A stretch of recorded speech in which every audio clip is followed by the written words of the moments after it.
Welcome back, friends. It's Anders. Today, I'm going to show you how to make the Brooklyn, which you may have already heard of because it's a little known place out in New York. It's a borough, but it's also a drink, one that's pretty popular in cocktail bars, but that hasn't always been the case because there's one ingredient that makes it a little difficult to replicate the original recipe. Well, one of the original recipes. Actually, this cocktail is kind of confusing. Calm down. I'm going to show you how to do it. If you are new to the channel, hit that subscribe button for more sips, tips, and recipes. To the bar.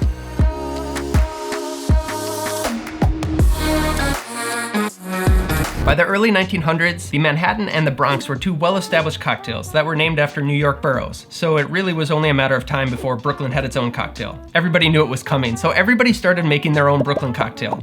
Early recipes called for sweet vermouth like the Manhattan, or gin like the Bronx. In fact, there was a contest and the winner was gin, grapefruit juice, and grenadine, which doesn't sound terrible, but it's nothing like the Brooklyn that has survived today. In fact, the drink that did survive is much like the drink that you see in the Savoy Cocktail Book that calls for whiskey, dry vermouth, Maraschino liqueur, and Amer Picon. And it's that fourth ingredient, Amer Picon, that makes this drink a little tricky. Amer is French for bitter, much like Amaro is Italian for bitter. So Amer is a French bitter liqueur that is very orange forward in its flavor profile. But you can't get Amer Picon here in the United States. I don't know about other countries, but it is just something you can't come across. I've also heard that the recipe has changed over the years. So if you do get your hands on Amer Picon, it is nothing like the original Amer Picon. What I do to replicate this is I use Amaro and orange bitters. I'll show you how to do it.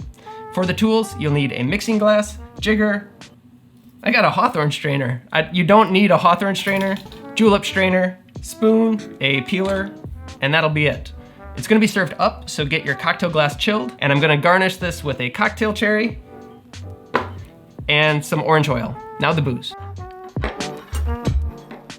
Okay, this is all spirit, so I mean it when I say now the booze. We're gonna need rye whiskey, dry vermouth, Maraschino liqueur, Amaro, and orange bitters. The rye I'm using is Rittenhouse 100 proof rye. The dry vermouth is Dolin dry vermouth. The Amaro is Ramazzotti. The Maraschino liqueur is Luxardo Maraschino. And the orange bitters is Fee Brothers Orange Bitters. For the whiskey, I'm using rye because that's what the recipe calls for, but if you want to use bourbon, go ahead. Canadian whiskey, it'd be good. The vermouth is dry vermouth, and dry vermouth with brown spirits like whiskey is not all that common. Usually you use a sweet vermouth because you have this richness that holds up to the spice of the rye in this case. However, it is balanced out with the sweetness of the Maraschino liqueur. As far as the Amaro, I don't know what to do with this giant bottle. As far as the Amaro, I'm using Ramazzotti, which is medium bodied. It's not too heavy, and Ramazzotti itself has some strong orange notes that I really like in this drink. But to give it more orange, I'm going with orange bitters, and specifically Fee Brothers Orange Bitters, because Fee Brothers is just a strong orange flavor that doesn't have much spice or herbs that compete. It just bumps up the orange notes in this cocktail. But if you have a favorite orange bitters, definitely use that. All right, let's build. We'll start with the rye. I actually build my cocktails backwards because you're technically supposed to do the cheaper ingredient first. Because if you make a mistake, you dump it out and you're not losing the most expensive ingredient. But this is how my brain works. I start with rye because this is a rye cocktail. So, 2 ounces of rye whiskey.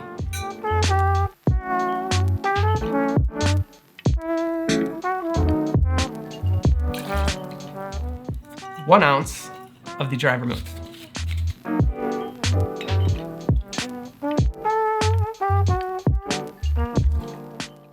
Quarter ounce of the Maraschino liqueur to kind of sweeten it up a little.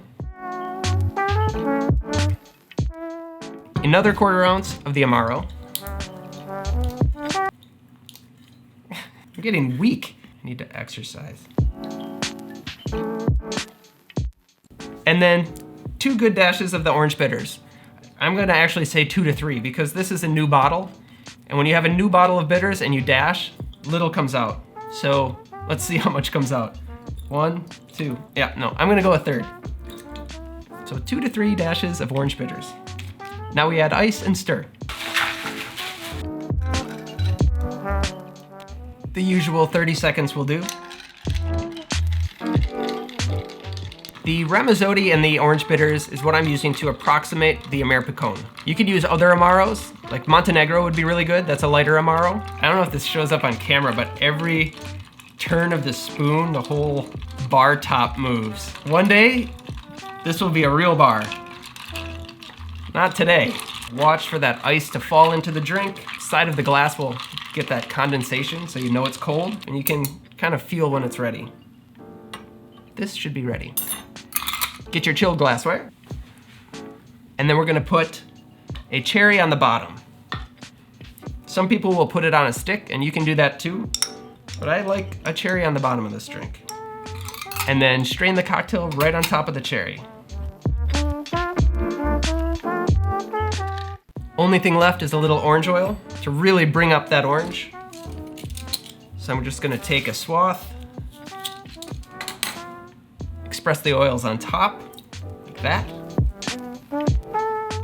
Get the rim of the glass and discard your orange zest. The beautiful Brooklyn.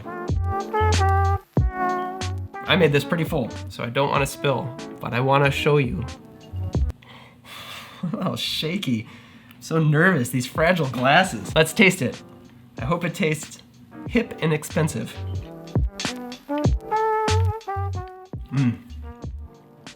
That is a good drink. That is a really tasty drink. Just a touch of sweetness from the maraschino. Get a little bitterness on the end. I like that a lot.